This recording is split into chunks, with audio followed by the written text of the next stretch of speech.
now hearing from constituents in some traditionally red districts right now complaining about what they say is the chainsaw approach and saying that it's been done very sloppily, the cuts to jobs and spending. How do you respond to that criticism?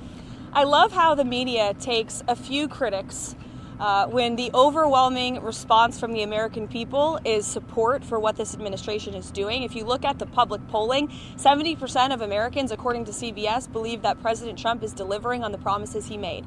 And there should be no secret about the fact that this administration is committed to cutting waste, fraud, and abuse. The president campaigned on that promise. Americans elected him on that promise, and he's actually delivering on it. And this is something that Democrats promised they would do for decades. President Trump is just the first president to get it done. Let me ask you about the fraud, if I can. We can all have our own opinion about what is wasteful spending, and Republicans have praised the president for cutting wasteful spending, but fraud, of course, is a crime. So have you turned over evidence of fraud to the Justice Department, and when should we expect to see those indictments? It's a clever question. First of all, I think all Americans would agree that funding mastectomies in Mozambique is not something that the American people should be funding, or DEI programs. I think it's fraudulent that the American government has been ripping off taxpayers in this way. And we also do know there has been extensive fraud, particularly if you look at Social Security. In fact, according to an IG report from the Social Security Administration, there was $71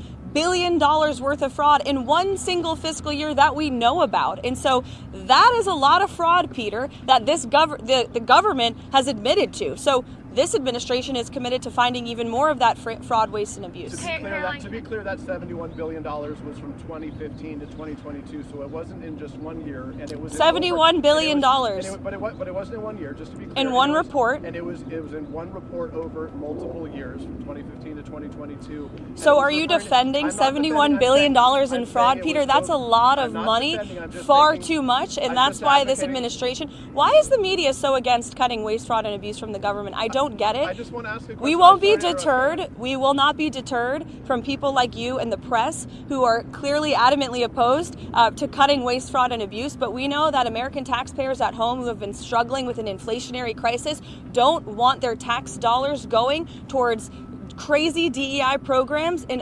countries overseas. They also don't like the fact that there has been $71 billion worth of fraud in Social Security and improper payments going out the door. That's a problem that needs to be fixed, and President Trump is going to fix it. That's your fifth question. Elena, do you have anything to add?